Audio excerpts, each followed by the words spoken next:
Hello friends. तो आज हम पढ़ेंगे फर्स्ट टॉपिक जो है नर्सिंग फाउंडेशन का फर्स्ट एड। तो फर्स्ट एड में सबसे पहले हम डेफिनेशंस देखते हैं। फर्स्ट एड की डेफिनेशंस क्या क्या होती है। तो फर्स्ट एड एक assistance given to any person suffering from any injury. तो फर्स्ट एड एक असिस्टेंस जो हम प्रोवाइड करते हैं किसी भी पर्सन को जो सफरर होता है, चाहे वो किसी इलनेस की वजह से सफरर हो या किसी इंजरी की वजह से सफरर हो, जिससे कि हम उसकी लाइफ को प्रिजर्व कर सके, बचा सके, उसकी कंडीशन ख़राब होने से बचा सके या हम उसकी रिकवरी को जल्दी से प्रमोट कर सके, तो उसको हम फर्स्ट एड कहते हैं। अब ये 3 तरीके से आप डेफिनेशन लिख सकते हैं फर्स्ट एड की। First aid refers to the immediate treatment और care given for any injury or illness. तो जो फर्स्ट एड होता है वो इमीडिएट ट्रीटमेंट होता है जो किसी भी सफरर को दिया जाता है या पेशेंट को दिया जाता है, केयर दी जाती है किसी भी इलनेस और इंजरी के लिए। फर्स्ट एड एक इनिशियल केयर होती है किसी भी इलनेस के लिए या इंजरी के लिए जो कोई भी दे सकता है। फर्स्ट एड में सिर्फ डॉक्टर या हेल्थ केयर प्रोफेशनल्स ही नहीं हो सकते, जो फर्स्ट एड देते हैं वो कोई भी हो सकते हैं, नॉन एक्सपर्ट भी हो सकता है जो इनिशियल केयर प्रोवाइड करते हैं, ठीक है। और ट्रेन पर्सन भी हो सकता है, जो भी सफरर हो, चाहे वो इंजरी से सफ़र कर रहा है या वो बीमार है, किसी से भी, जब तक उसको मेडिकल ट्रीटमेंट तक वो ना पहुंच पाए, जब तक उसको हम फर्स्ट एड प्रोवाइड कर सकते हैं। तो ये 3 तरीके से आप फर्स्ट एड की डेफिनेशन लिख सकते हैं। अब फर्स्ट एड के एम्स क्या होते हैं, उसका पर्पस क्या होता है। तो सबसे पहला पर्पस जो फर्स्ट एड का होता है किसी की लाइफ को बचाना, लाइफ को प्रिजर्व करना, to save lives and to minimize the threat of death. हम उसकी ज़िंदगी को बचा सकते हैं और जो भी उसकी डेथ को खतरा है उसको हम कम कर सकते हैं। सेकेंड क्या होता है, प्रिवेंट फर्दर हार्म। हम उसकी कंडीशन और ख़राब होने से बचा सकते हैं। To prevent the condition from worsening और डेंजर फ्रॉम इंजरी। हम उसको इंजरी से बचा सकते हैं, जैसे कि moving a patient away from any cause of harm and applying first aid techniques like immobilising a fracture. कोई भी पेशेंट है, अगर वो हार्म हो रहा है उसको, वो उस जगह पे है जहाँ पे और भी ज़्यादा हार्म हो रहा है, तो उससे बचाने के लिए हम फर्स्ट एड प्रोवाइड कर सकते हैं। जैसे कि हम कुछ फर्स्ट एड टेक्निक्स का यूज़ कर सकते हैं। मान लिया फ्रैक्चर हुआ है तो हम उसको इमोबलाइज कर सकते हैं, जिससे कि वो ज़्यादा ना हिलाए उस अफेक्टेड पार्ट को। हम ब्लीडिंग अगर ज़्यादा हो रही है तो उससे कंट्रोल कर सकते हैं। हम क्लाइंट को हीट और कोल्ड से या वेदर से बचा सकते हैं। ड्रेसिंग अप वो टू प्रिवेंट इन्फेक्शन। हमें एसेप्टिक टेक्निक्स यूज़ करके उसकी वुंड को ड्रेस करना है जिससे कि इन्फेक्शन ना हो, तो हम उससे भी बचा सकते हैं। थर्ड एम होता है प्रमोट रिकवरी।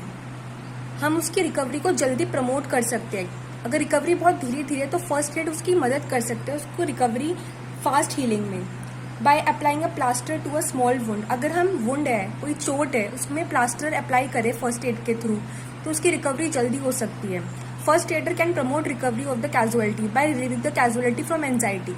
हम उसको साइकोलॉजिकल सपोर्ट दे सकते हैं जो बहुत ही ज़रूरी होता है किसी भी कैजुअलिटी के लिए। उसको एंजाइटी से हम फ्री करवा सकते हैं, हम उसे कंफर्टेबल पोजीशन दे सकते हैं, हम उससे कंफर्ट दे सकते हैं, हम उसका कॉन्फिडेंस एनकरेज कर सकते हैं, एक ट्रस्ट बिल्डअप कर सकते हैं जिससे कि वो अपनी प्रॉब्लम को हमसे शेयर कर सके और उसके अकॉर्डिंग हम उसको ट्रीट कर सके।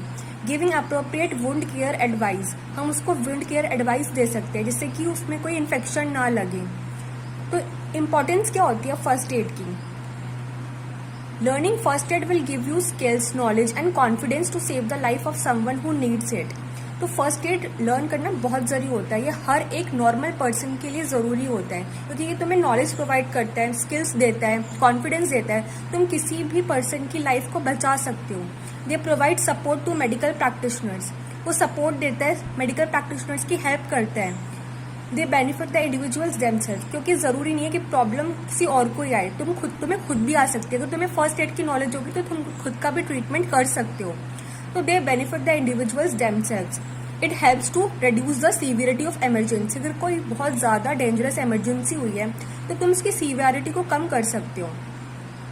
बेसिक प्रिंसिपल्स क्या है फर्स्ट एड के, ये जो सबको जानने बहुत ज़रूरी होते हैं डे टू डे लाइफ में भी। अगर कोई भी हादसा होता है तो सबसे पहले एक्सीडेंट स्पॉट इमीडिएटली पहुंचो, फिर सिचुएशन को असेस करो ध्यान से, क्विकली, जल्दी से। और तुम्हें घबराना बिल्कुल भी नहीं है। तुम्हें काम रहना है, लॉजिकल रहना है, कॉन्फिडेंट रहना है और क्विक रहना है। Act immediately with patience. तुम्हें पैनिक नहीं होना और इमीडिएटली उस कंडीशन को असेस करके तुम्हें एक्ट करना है। Rescue and remove the casualty in the shortest possible time. तुम्हें फटाफट उसे बचाना है कैजुअलिटी को, और जो भी वो वहाँ पे डेंजरस प्लेस है उससे तुम्हें जल्दी से रिमूव करना है कैजुअलिटी को, किसी सेफेस्ट प्लेस पे लेके जाना है एकदम शॉर्टेस्ट पॉसिबल टाइम में। गोल्डन रूल्स क्या होते हैं फर्स्ट एड के, कि हमें क्या करना चाहिए और क्या नहीं करना चाहिए। तो do first things quickly, quietly, without panic. हमें फटाफट असेस करना चाहिए और उससे एक्ट इमिडिएटली करना चाहिए बिना पैनिक के, ध्यान से, quietly.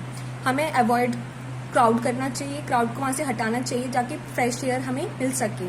Give artificial respiration if breathing has stopped. अगर आर्टिफिशियल रेस्पिरेशन तो अगर ब्रीथिंग रुक गई है, अगर कोई ब्लीडिंग बहुत ज़्यादा हो रही है तो वहाँ पे अप्लाई करो प्रेशर पॉइंट्स पर, जिससे कि ब्लीडिंग रुक जाए। शॉक के अगेंस्ट ट्रीटमेंट दो, गार्ड करो उसे। Give a comfortable position to the casualty. Comfortable position दो कैजुअलिटी को। ट्रांसपोर्टेशन का जल्द से जल्द अरेंज करो जिससे कि वो हेल्थ केयर फैसिलिटी तक पहुंच जाए और अपना ट्रीटमेंट शुरू करवा सके। और हमें क्या नहीं करना चाहिए, कभी भी हमें कैजुअलिटी को नहीं देखने को बोलना चाहिए उसकी चोट, और कभी भी कैजुअलिटी को अकेला नहीं छोड़ना चाहिए।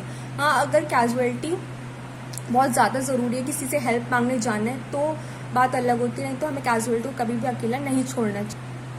फर्स्ट एडर की क्या क्या क्वालिटीज होनी चाहिए, तो qualities of the first adder, resourceful होना चाहिए, he should have a basic knowledge और स्किल्स होनी चाहिए फर्स्ट एड के प्रिंसिपल्स के बारे में, जब भी वो फर्स्ट एड दे पाएगा किसी भी इंजर्ड पर्सन को या जो सिक है पर्सन को। ऑब्जर्व विजिलेंटली, हमें बहुत केयरफुली ऑब्जर्व करना चाहिए सिचुएशन को भी, स्पोर्ट को भी, और हमें जो विक्टिम है उसको भी अच्छे से ऑब्जर्व करना। हमें एकदम इमिडिएटली एक्ट करना चाहिए, हमें तुरंत फर्स्ट एड स्टार्ट करना चाहिए जिससे कि कोई कॉम्प्लिकेशन फर्दर ना बढ़ सके, डेथ ना हो सके। हमें हमेशा एक गुड लिसनर बनना चाहिए जिससे कि हम उसकी प्रॉब्लम्स को सुन सके, उसके अकॉर्डिंग ही हम डायग्नोज कर सके, ट्रीटमेंट कर सकेंगे। हमें हमेशा काम रहना है, फर्म रहना है और कॉन्फिडेंट रहना है पेशेंट के आगे। अब स्कोप क्या होता है फर्स्ट एड के, तो हम फर्स्ट एड डायग्नोसिस के लिए करते हैं कि हाउ द एक्सीडेंट और सडन इंजरी हैज अकर्ड, कि कैसे एक्सीडेंट या कोई भी इंजरी या बीमारी कब से है, उसकी पूरी हिस्ट्री हमें चाहिए होती है, उसको असेस करना पड़ता है। टू वॉच द सिम्टम्स, हमें सिम्टम्स देखने पड़ते हैं, जैसे फेंटनेस तो नहीं है, उसको ज़्यादा प्यास तो नहीं लग रही, पेन तो नहीं हो रहा, काप तो नहीं रहा। हमें साइंस देखने पड़ते हैं, जैसे स्वेलिंग हो गई, कंजेशन हो गया, पेलनेस हो गई या डिफॉर्मिटी हो गई। इन सबको हमें ऑब्जर्व करना पड़ता है ताकि हम डायग्नोसिस अच्छे से, हम ट्रीटमेंट के लिए हमें फर्स्ट एड करना पड़ता है।